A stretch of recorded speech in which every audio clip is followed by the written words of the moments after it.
Bhagavad Gita, Chapter 8, Text 6. Jam jam vapi smarana bhava tajityanti kalivaram. Tam tamivaiti kantya sada tad bhava bhavitaha.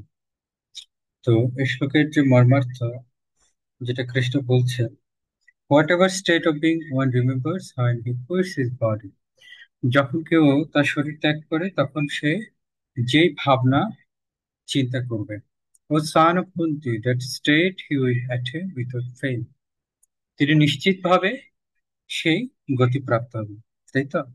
তো আমরা দেখবো প্রভুপাদ খুব সুন্দরভাবে এই শ্লোকের তাৎপর্য করেছেন, এবং এই শ্লোকটা হচ্ছে তার প্রিভিয়াস যে শ্লোকটা আমরা লাস্ট আলোচনা করেছিলাম, অন্তকালে চ মামেব স্মরণমুক্ত কলিবরম তম তম বৈদিকম ভাব, ওইটার সাথে এই শ্লোকটা খুব ইন্টারকানেক্টেড। ঠিক আছে? তো প্রভুপাদ শুরুতে বলছেন, the process of changing one's nature at the critical moment of death is here explained. তো একজন যে শরীর ত্যাগ করে, শরীর ত্যাগ করার যে সবচেয়ে কঠিন যে মুহূর্ত প্রকৃতির নিয়মে, সেটা এখানে খুব সুন্দরভাবে ব্যক্ত করা হয়েছে। আমরা প্রকৃতির কাছ থেকে এই শরীরটা প্রাপ্ত হয়ে থাকি, পঞ্চ মহাভৌতিক শরীর, এবং সেই সাথে সূক্ষ্ম শরীর।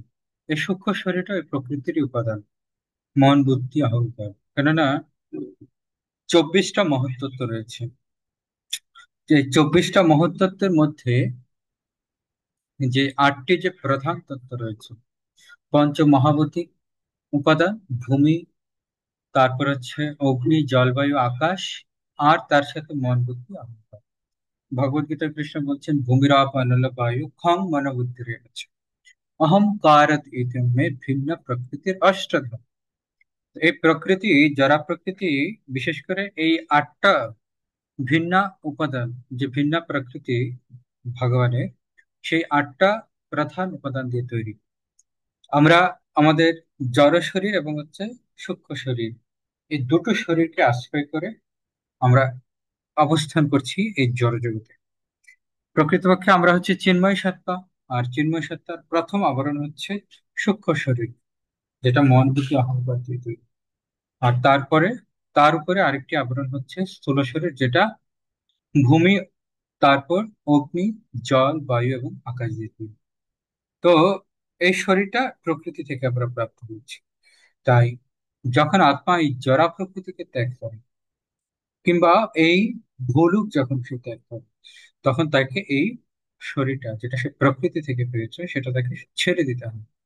এবং বিভিন্ন লোকে এই যে বিভিন্ন শরীরগুলি রয়েছে, প্রত্যেকটা শরীরেই হচ্ছে জড় উপাদান দিয়ে তৈরি।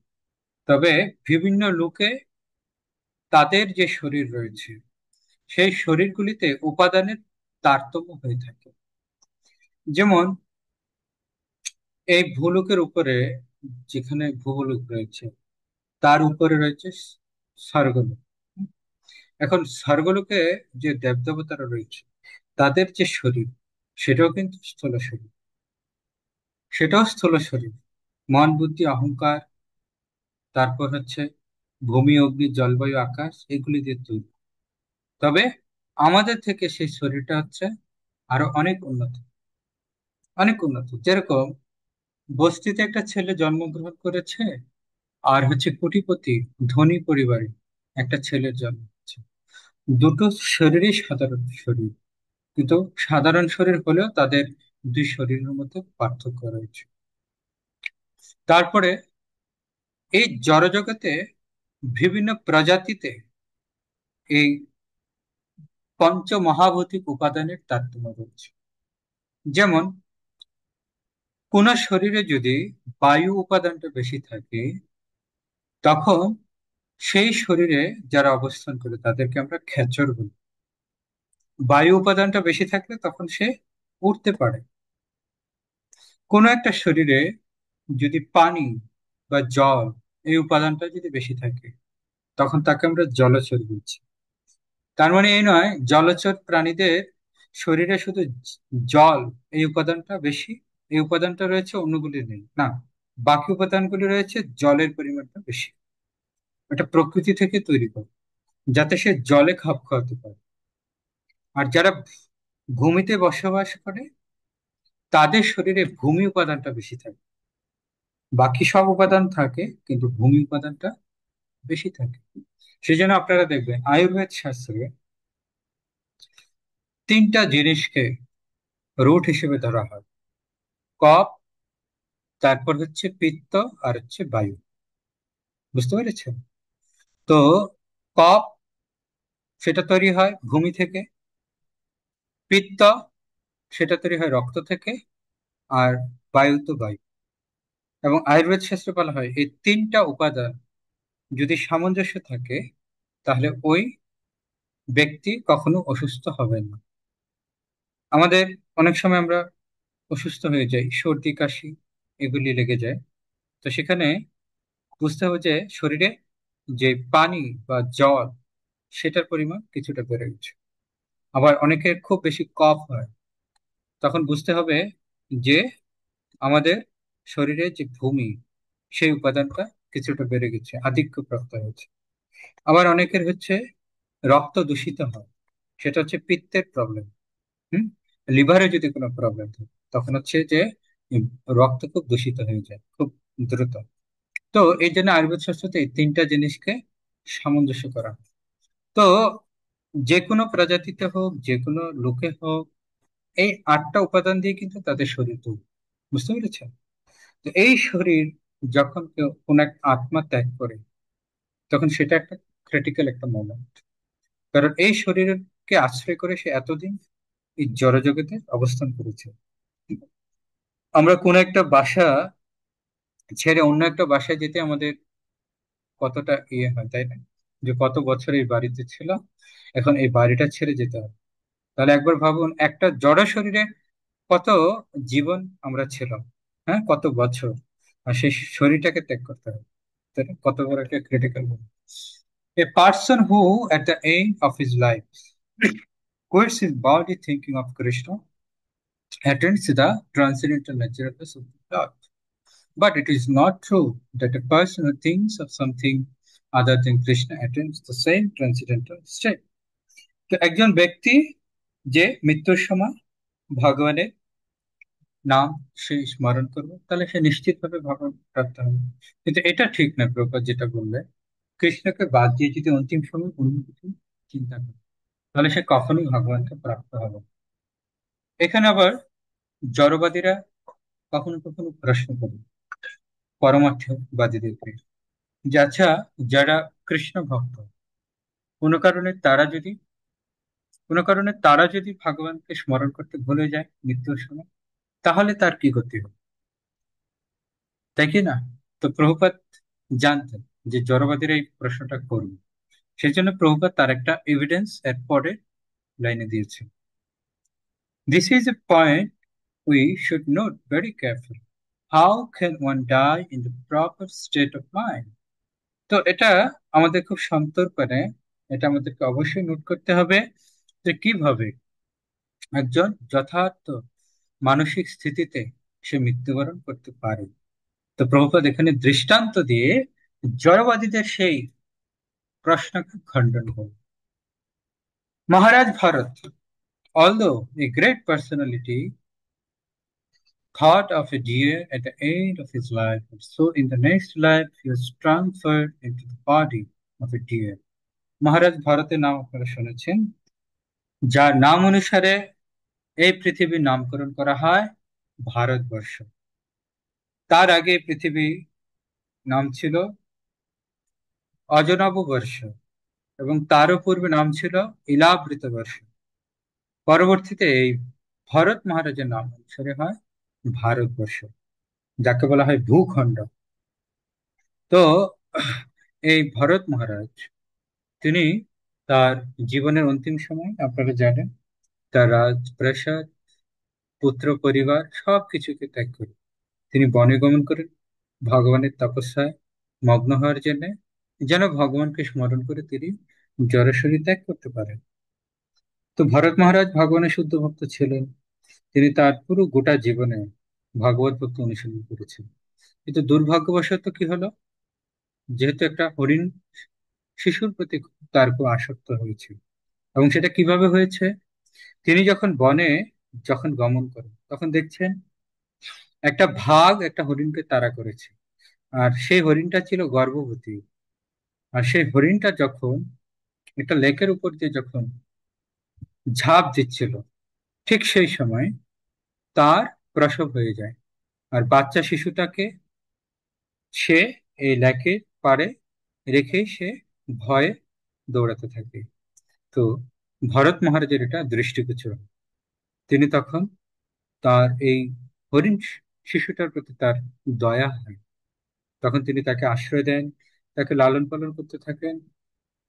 এভাবে কালক্রমে হরিণ শিশু যত বড় হতে থাকে, এই ভরত মহারাজের তার প্রতি খুব আসক্তি বেড়ে যায়। এবং অন্তিম সময় ভরত মহারাজ এই হরিণটার কথা চিন্তা করে তিনি শরীর ত্যাগ করেন। তাহলে এখন আপনাদের কি মনে হচ্ছে, ভরত মহারাজ যে সারা জীবন কৃষ্ণ ভক্তি অনুশীলন করলেন আর এখন মৃত্যুর সময় যে ভগবানকে স্মরণ করতে পারলেন, তাহলে তার সারা জীবনের ভগবত ভক্তি কি তাহলে বিনষ্ট হয়ে যাবে? যদি সেটা হয়, আজকের স্টেটমেন্ট অনুসারে যে কৃষ্ণকে অন্তিম সময় যদি কেউ স্মরণ করতে না পারে, তাহলে সে আবার জড়া প্রকৃতিতে ফিরে আসবে। এটা সত্য, জড়া প্রকৃতিতে ফিরে আসবে, জড়জগতে ফিরে আসবে। কিন্তু যেহেতু সে কৃষ্ণ ভক্তি অনুশীলন করেছিল, সেই কৃষ্ণ ভক্তির অনুশীলনটা কখনো ব্যর্থ হবে না। কারণ ভগবদ গীতা দ্বিতীয় অধ্যায়ে কৃষ্ণ বলেছেন ভগবত ভক্তি অনুশীলন কখনো ক্ষয় হয় না। তো এখানে প্রশ্ন হচ্ছে, যারা জড়বাদী বিষয়ী, তারা মৃত্যুর সময় ভগবানকে স্মরণ না করে যখন দেহত্যাগ করবে তাদের কি গতি হবে? আর কৃষ্ণ ভক্ত যদি কোনো কারণে ভগবানকে স্মরণ না করে দেহত্যাগ করে, তাহলে তার কি গতি? এই দুটো বিষয় আমাদেরকে খুব ভালো করে বুঝতে হবে। দেখুন, জড় বিষয়রা যখন জড় শরীর ত্যাগ করেন, ভগবানকে স্মরণ না করে, প্রথমত তারা কোথায় যান? প্রথমত তারা নরকে যান। নরকে যাওয়ার পর তাদের কর্মফল অনুসারে তাদের পানিশমেন্ট হয়। তাদের পাপ কর্মের অনুসারে, তারতম্য অনুসারে তাদের পানিশমেন্ট দেওয়া হয়। তারপরে পানিশমেন্ট শেষে তাদের কর্মফল অনুসারে তাদেরকে জড়স্বরূপ আরেকটা জড়শরীর প্রকৃতি প্রদান করে এই জড় জগতে। তার মানে তাদের শাস্তি শেষ হবে, তাদেরকে আবার জড় জগতে ফিরে আসতে হবে এবং এসে তাদের কর্মফল অনুসারে একটা শরীর তারা পাবে। এখন কৃষ্ণ ভক্তদের ক্ষেত্রে কি হবে? কৃষ্ণ ভক্তরা যদি ভগবানকে স্মরণ করতে নাও পারে, যদি তার কিছু যদি তার ভাগবত ভক্তি অনুশীলনে যদি সিদ্ধি লাভ না হয়, তাহলে তাকে নরকে যেতে হবে। হয়তো মৃত্যুর সময় সে ভগবানকে স্মরণ করতে পারেনি, কিন্তু তাকে নরকে যেতে হবে। তাকে কি করতে হবে? মৃত্যুর সময় সে যে চিন্তায় মগ্ন ছিল ওই চিন্তা অনুসারে একটা শরীর কিন্তু তাকে প্রাপ্ত হতেই হবে। এ বিষয়ে কোনো কি নেই, কোনো সন্দেহ নেই। যেমন ভরত মহারাজ, তিনি ভগবানের ভক্ত ছিলেন, কিন্তু হরিণের চিন্তা করার ফলে পরবর্তী জীবনে তাকে একটা হরিণ শরীর প্রাপ্ত হতে হবে। এখন ভরত মহারাজ যেন পুনরায় আবার ভগবানকে প্রাপ্ত হতে পারে, সে যেন ভগবান কৃপা করে তাকে তাকে স্মৃতি শক্তি প্রদান করেছে, যাতে করে ভরত মহারাজ তার পূর্বকৃত জন্মের কথা তিনি স্মরণ করতে পারেন। আমরা কেন পূর্ব জীবনের স্মরণ কথা স্মরণ করতে পারি না? এটা আমাদের পাপের ফল, পাপ কর্মের কারণে এবং বিশেষ করে জড় বাসনার কারণে ভগবান আমাদের স্মৃতিকে ভ্রম করে দিয়েছেন। কারণ পূর্ব জীবনে আমাদের কিভাবে মৃত্যু হয়েছিল, কত দুঃখ পেয়েছিল, এটা যদি আমরা স্মরণ করতাম, তাহলে কিন্তু এই জড়জগতে আর আমরা অবস্থান করতে পারতাম না। এই জড়জগতে জন্মগ্রহণ করার পরই আমরা এই জড়জগৎ থেকে বের হয়ে যেতে চাইতাম। কিন্তু আমাদের স্মৃতিটা কেন ভুলে দেওয়া হয়েছে? যেহেতু আমাদের ভিতরে জড় বাসনা ছিল। এখন জড় বাসনা যদি থাকে আর আমাদের স্মৃতি যদি থাকে, তাহলে কি আমরা জড়জগৎটাকে উপভোগ করতে পারবো? পারবো না, তাই না?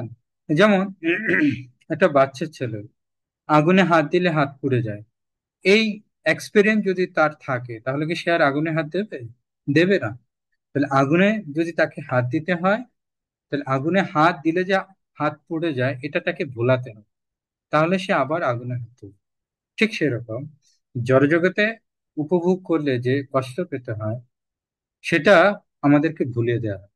সেজন্য আমরা সেটা পূর্ব জীবনের কষ্ট স্মরণ করতে পারি না, তাই আবার এই জড়জগতে ভোগে লিপ্ত হই। এনে তো এটাই হচ্ছে পার্থক্য। কৃষ্ণ ভক্তরা যখন জড়শরীর ত্যাগ করেন, কোনো কারণে যদি ভগবানকে স্মরণ করতে নাও পারেন, ভগবান তাকে স্মৃতিশক্তি প্রদান করেন, যাতে সে পুনরায় আবার পূর্বকৃত সমস্ত পূর্ব জীবনের সমস্ত কিছু সে স্মরণ করে সে সতর্ক হতে পারে। তো ভরত মহারাজ হরিণ শরীর প্রাপ্ত হলেন, কিন্তু হরিণ শরীর প্রাপ্ত হলে কি হবে? তার পূর্ব জীবনের সমস্ত কথা তার স্মৃতিতে ছিল, এবং তিনি হৃদয়ে খুব অনুতপ্ত যে কত বড় একটা ভুল করেছিলাম আমি। আমি সব কিছু ছেড়ে এসেছি, কিন্তু শেষ পর্যন্ত আবার আসক্তিতে পড়ে গেলাম একটা হরিণ শাবকের প্রতি। তখন এই ভরত মহারাজ এই হরিণ শরীরে অবস্থান করার সময় তিনি তখন সিদ্ধান্ত নিলেন যে না, আমাকে এই শরীর থেকে খুব শীঘ্রই মুক্ত হতে হবে। আমি আর অন্যান্য হরিণদের মতো জড়জগৎকে ভোগ করব না। তখন সেই হরিণটি কি করলো? যেখানে বনে মুনি ঋষিদের আশ্রম ছিল, সেই আশ্রমে তিনি চলে গেলেন। আর প্রতিদিন মুনি ঋষিদের সম্মুখ থেকে ভগবানের কথা স্মরণ করতেন।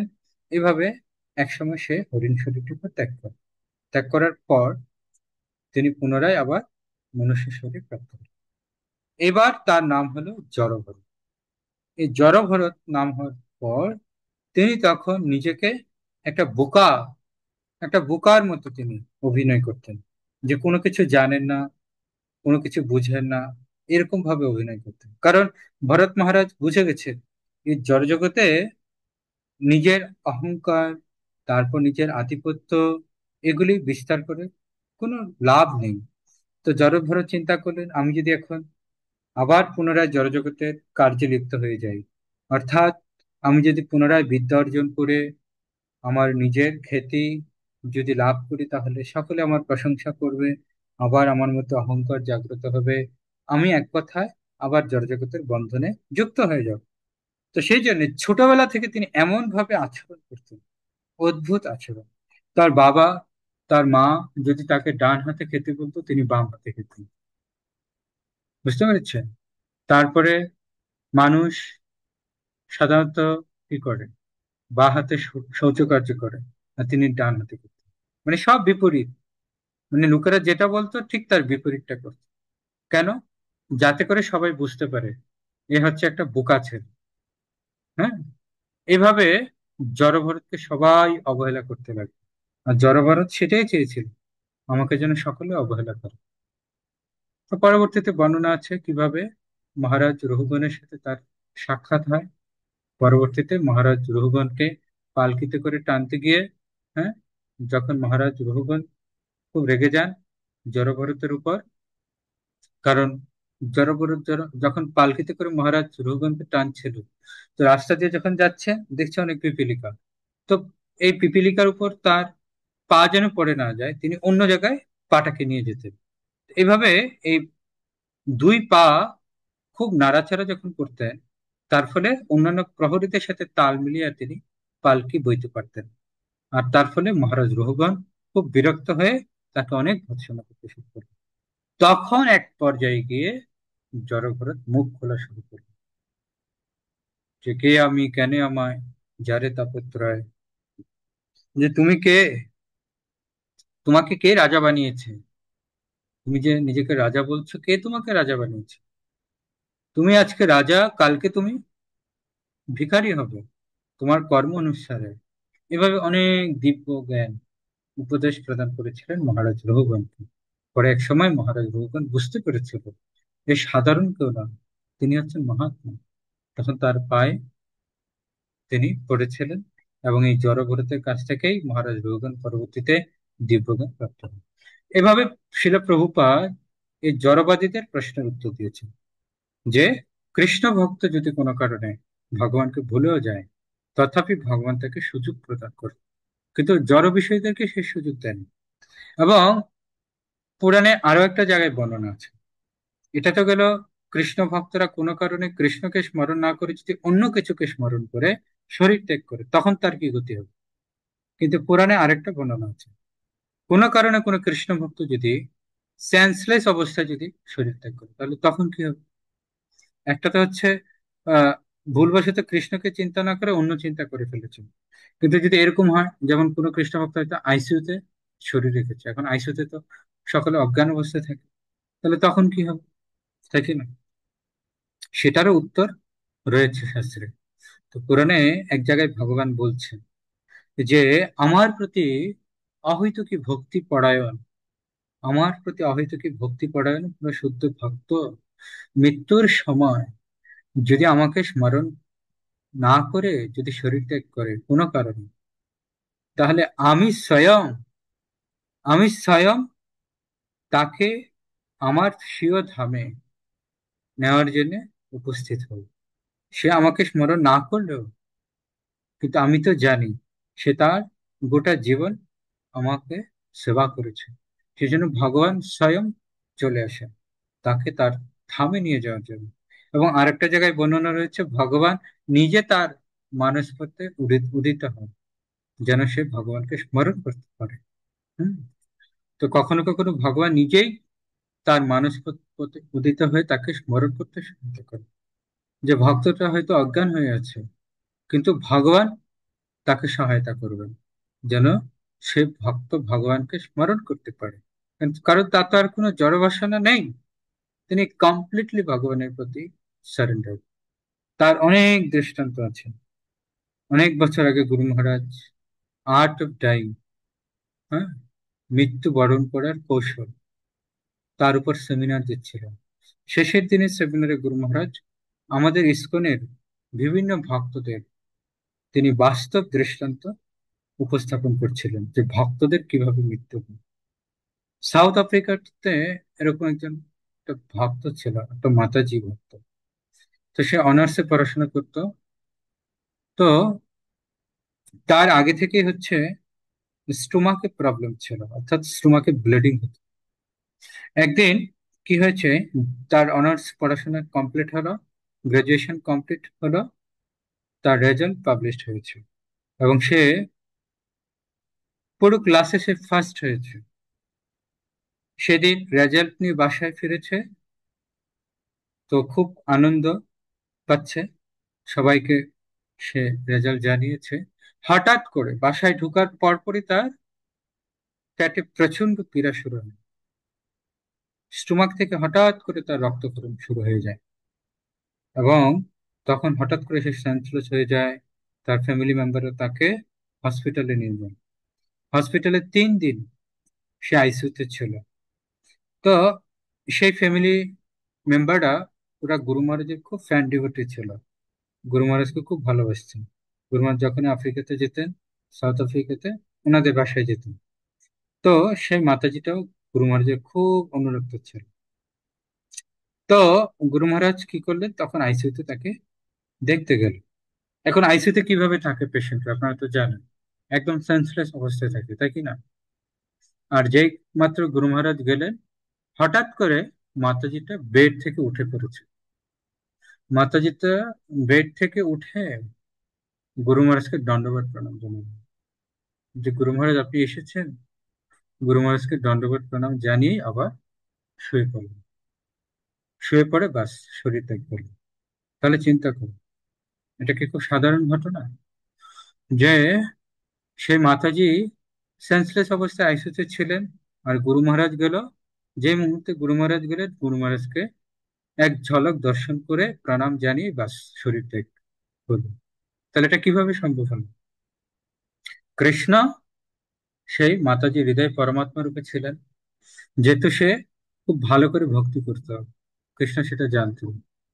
তাই তার স্পিরিচুয়াল মাস্টার যখন এসেছে, তখন পরমাত্মা রূপে ভগবান তাকে সহায়তা করেছেন, তার সদ্গুরুদেবকে দর্শন করে যেন সে এই শরীরে ত্যাগ করে।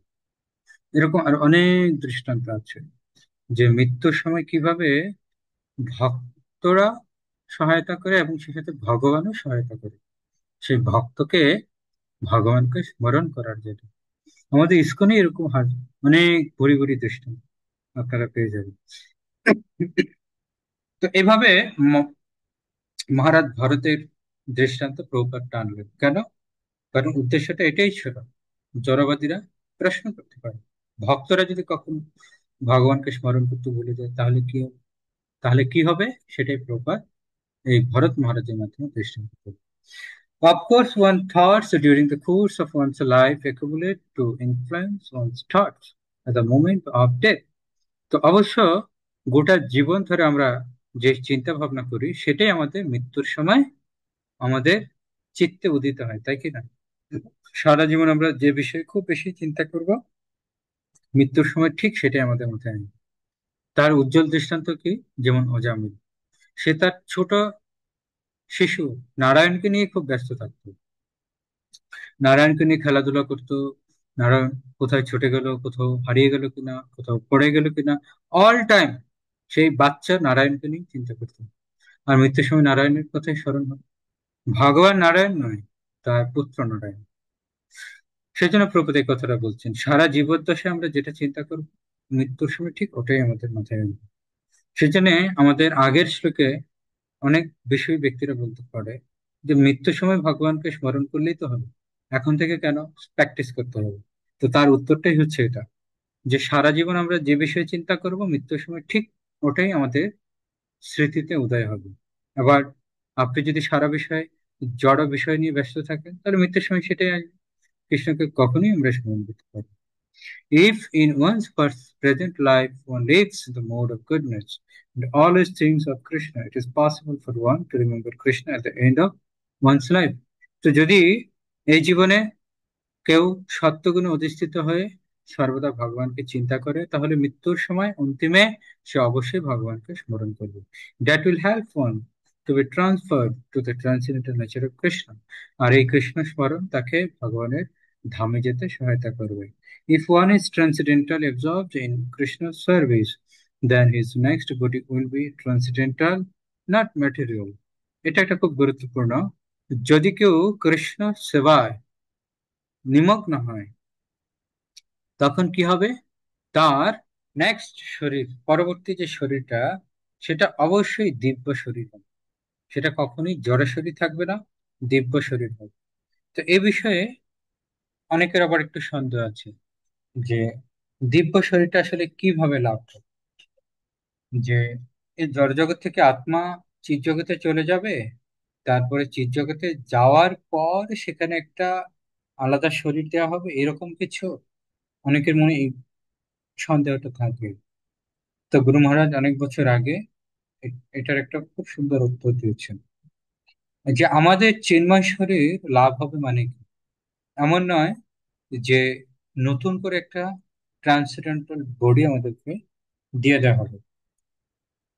অ্যাকচুয়ালি আমরা জড় শরীরটা শুধু ত্যাগ করি, কিন্তু আমাদের যে সূক্ষ্ম শরীরটা আছে, এই সূক্ষ্ম শরীরটা ট্রান্সমাইগ্রেট হয়ে ট্রান্সেন্ডেন্টাল বডিতে কনভার্ট হয়ে যাবে।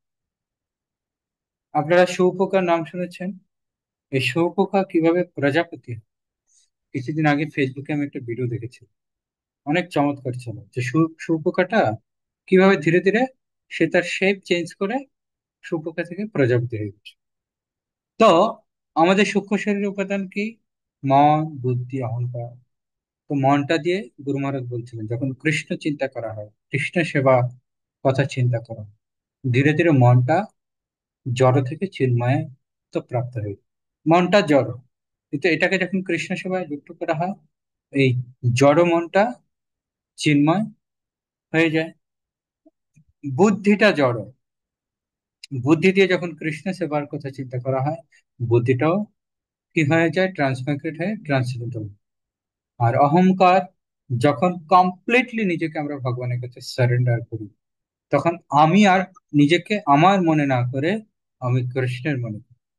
এভাবে গুরুনাথ বলছিলেন, এই মন, বুদ্ধি এবং অহংকার যখন পূর্ণরূপে, যখন হচ্ছে ট্রান্সেন্ডেন্টাল হয়ে যাবে, তখন সূক্ষ্ম শরীরটাই হচ্ছে যে পরবর্তীতে ট্রান্সিডেন্টাল বডিতে কনভার্ট হবে, তাই না? যেরকম শুঁয়োপোকা প্রজাপতিতে কনভার্ট হয়ে গেল, তো সেরকম সূক্ষ্ম শরীরটাই চিন্ময় শরীরে পরিণত হয়ে গেল। সেই জন্য এই যে শুদ্ধ ভক্তরা যারা জড়জগতে অবস্থান করে আপাত দৃষ্টিতে স্থূল শরীরে রয়েছেন, কিন্তু আমরা কি জানি যে শুদ্ধ ভক্তের শরীরটা হচ্ছে চিন্ময়। কেন চিন্ময়? কারণ শুদ্ধ ভক্তের মন বুদ্ধি অহংকার অলরেডি ট্রান্সমাইগ্রেট হয়ে ট্রান্সিডেন্টাল হয়ে গেছে। সেই জন্য শুদ্ধ ভক্তের জড় শরীরের ভিতরে যে সূক্ষ্ম শরীর, এটা তো চিন্ময়। সেই জন্য শুদ্ধ ভক্ত হচ্ছে চিন্ময়। শুদ্ধ ভক্তের শরীরটাকে আমরা চিন্ময় শরীর বলি। বুঝতে পেরেছেন? Therefore, the chanting Hare Krishna, Krishna Krishna, Hare Ram, Ram Ram, Hare Hare is the best process for successful changing one state of being at the end of one's life. তো এই হরে কৃষ্ণ মহামন্ত্র এটাই হচ্ছে প্রকৃত সব থেকে উত্তম পন্থা আমাদের জড় স্থিতিকে পরিবর্তিত করা, তাই না? বিশেষ করে মৃত্যুর সময়। এইভাবে শিল প্রভুদের তাৎপর্যের আলোকে আমরা খুব সুন্দরভাবে এই শ্লোকের যে বিষয়বস্তু সেটা আমরা খুব সুন্দরভাবে হৃদয়ঙ্গম করতে পারি। এখন আপনাদের যদি কারো প্রশ্ন থাকে এই শ্লোকের উপর, তাহলে আমরা কিছু সময় সবাইকে সুযোগ দিতে পারি আনমিউট করে প্রশ্ন উত্তর করি। হরে কৃষ্ণ।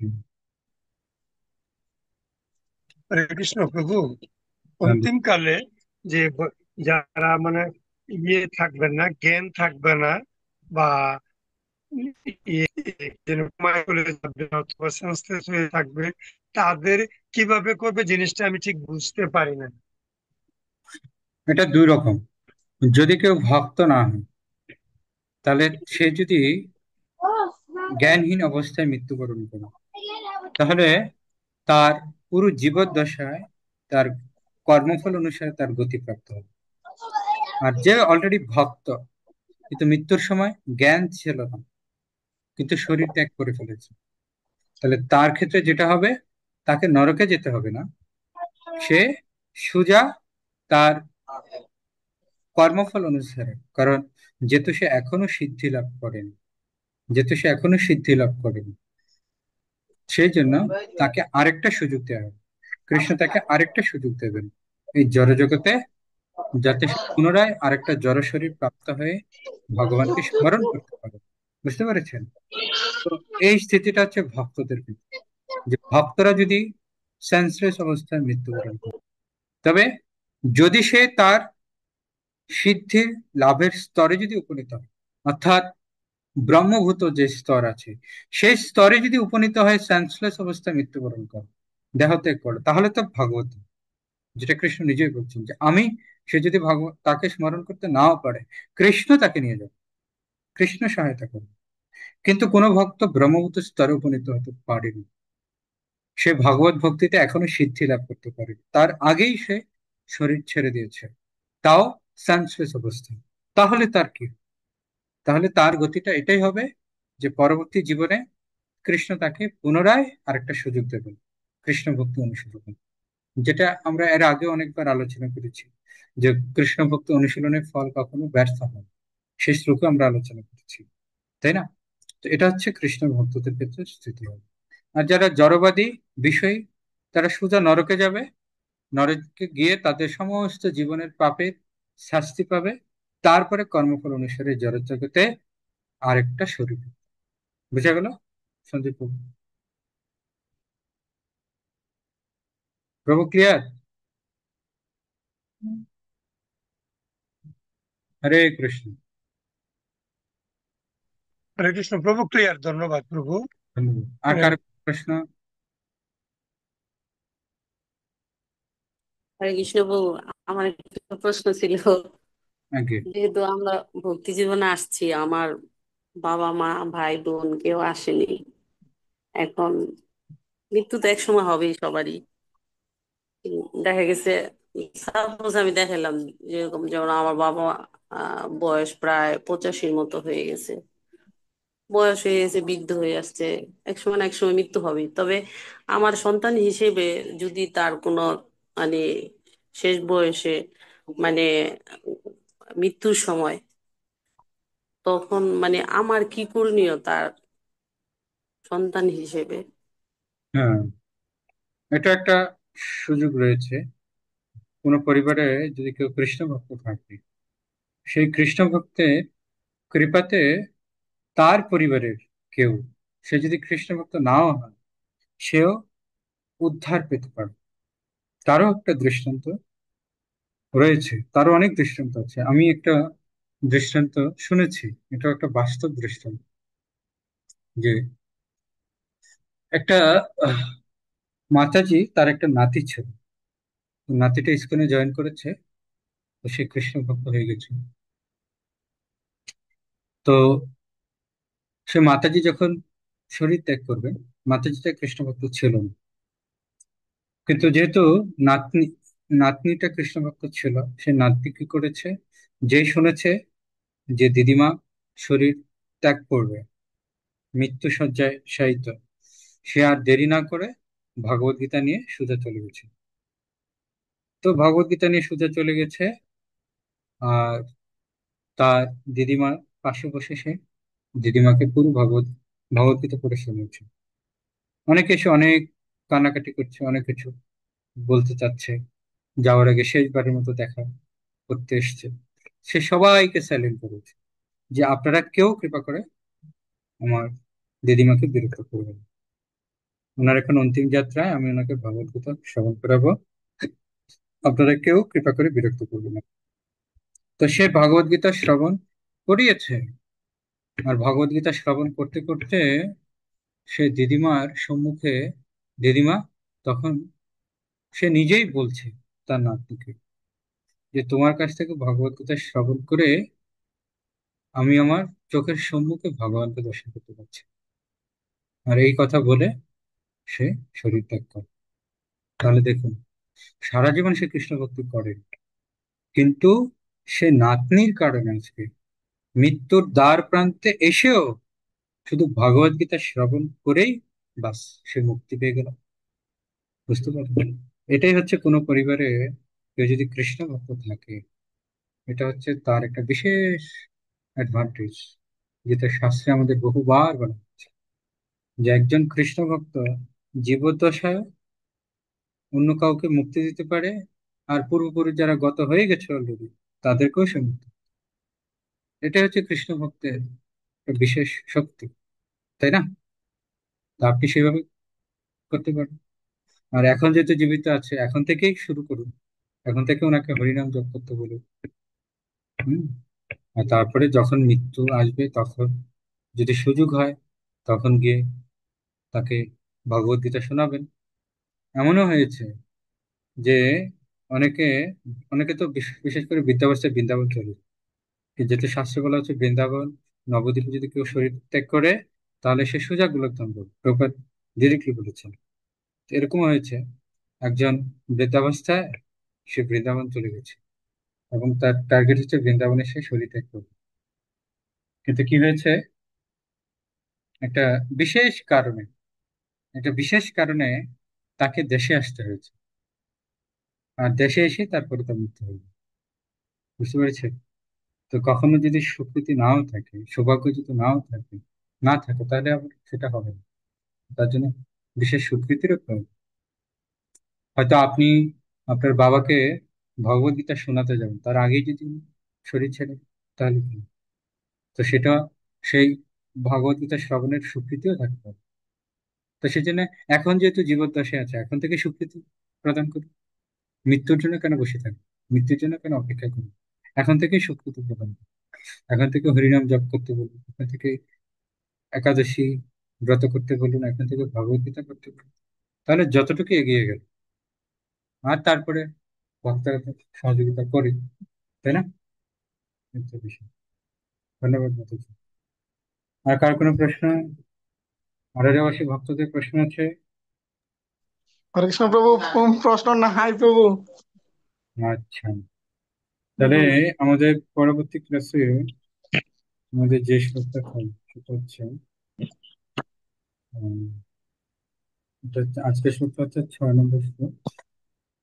তারপরে হচ্ছে ভগবত গীতা, একটু দেখে নিচ্ছি।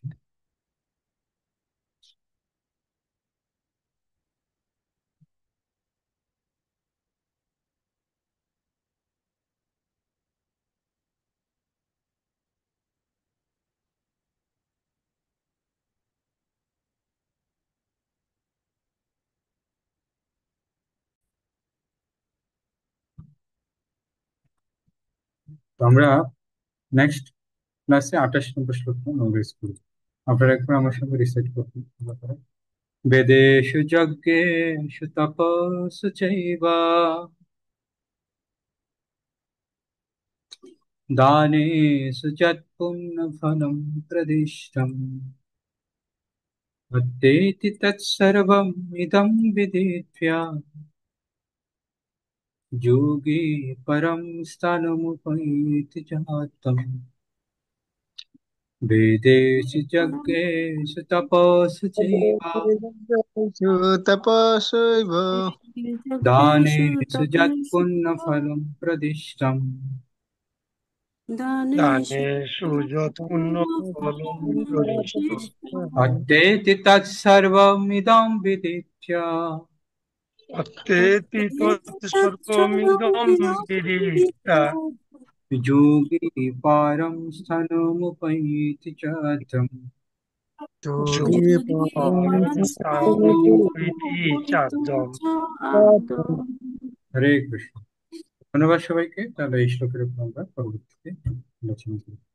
जय श्री कृष्ण चैतन्य प्रभु नित्यानंद श्री अद्वैत गदाधर श्रीवास ओम हरे कृष्णा हरे कृष्ण কৃষ্ণ কৃষ্ণ हरे राम কৃষ্ণ जगत विष्णु प्रपात की शंकर जय जय वंदे